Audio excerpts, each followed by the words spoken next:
sûrement remarqué que certaines personnes semblent toujours avoir de l'argent qui arrive sans effort, comme si c'était naturel pour elles.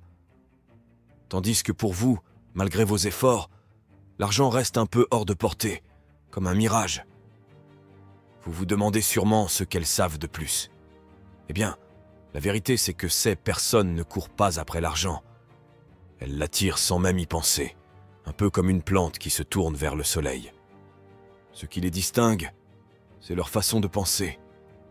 Elles ne sont pas concentrées sur ce qu'elles n'ont pas, mais sur l'abondance qui les entoure. Elles comprennent que l'argent ne doit pas être cherché, mais qu'il vient quand on crée les bonnes conditions. Notamment de l'argent qui afflue vers eux sans effort. Le premier secret est qu'ils ont une mentalité d'abondance et non de pénurie.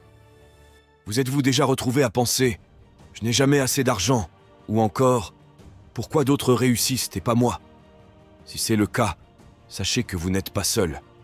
Beaucoup de gens vivent avec un état d'esprit basé sur le manque, une sorte de blocage intérieur qui agit comme un mur invisible, empêchant littéralement l'argent et les opportunités d'entrer dans leur vie. En gros, c'est comme si vous disiez inconsciemment « Non merci, je ne suis pas prêt pour plus ». Harv Eker, dans Les secrets d'un esprit millionnaire, parle précisément de cette attitude. Pour lui, nos pensées et croyances concernant l'argent ont un pouvoir incroyable. Elles peuvent soit nous attirer des richesses, soit nous maintenir dans la limitation. Il explique que si vous êtes convaincu qu'il n'y a jamais assez d'argent, cette conviction devient votre réalité. Vous finissez par agir, inconsciemment, d'une manière qui reflète ce manque, comme éviter de prendre des risques ou refuser d'envisager de nouvelles opportunités. Un état d'esprit d'abondance, en revanche, c'est tout le contraire. C'est cette conviction profonde que le monde regorge de richesses, qu'il y en a plus qu'assez pour tout le monde, et que vous en faites partie. Mais attention, ça ne veut pas dire rester assis en rêvant les yeux grands ouverts. C'est une façon de penser qui vous met en position de recevoir. En fait, ce que l'on pense et ressent se manifeste souvent dans notre réalité. C'est simple. Si vous vous concentrez constamment sur ce que vous n'avez pas, vous attirez davantage de manque. Mais dès que vous commencez à vous focaliser sur ce que vous avez déjà, sur ce que vous pouvez créer ou améliorer, votre aimant intérieur se met en marche. Vous commencez à attirer des idées, des personnes et des opportunités qui peuvent réellement enrichir votre vie. Disons par exemple que vous gagnez un salaire modeste. Avec un état d'esprit limité, vous pourriez penser « Ce n'est pas assez pour épargner, c'est impossible ». Mais si vous abordez la situation avec un état d'esprit d'abondance, cette pensée commence à changer. Vous pourriez vous dire « Avec ce que je gagne, je peux commencer à mettre 10 € de côté chaque mois. Ce n'est pas énorme, mais c'est un début, et ça va finir par s'accumuler. » En adoptant cette attitude, vous passez de l'impuissance à la prise de contrôle, transformant un sentiment de contrainte en petite victoire. Et c'est exactement là que l'abondance commence, souvent par ces petits pas et ces petites actions.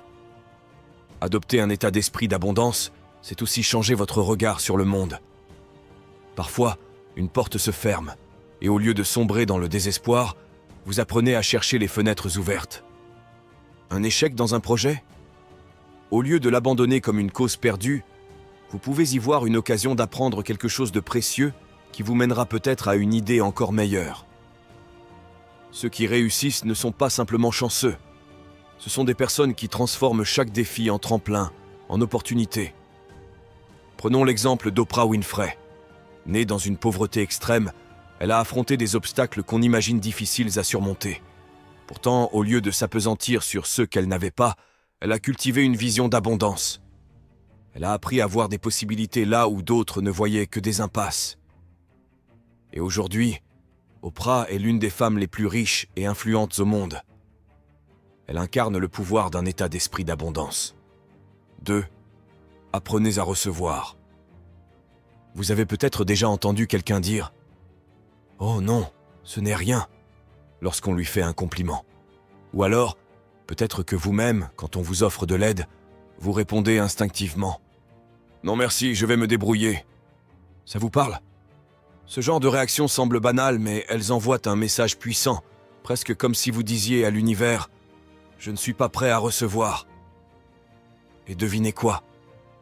L'argent, tout comme les opportunités, préfère aller là où il est accueilli à bras ouverts.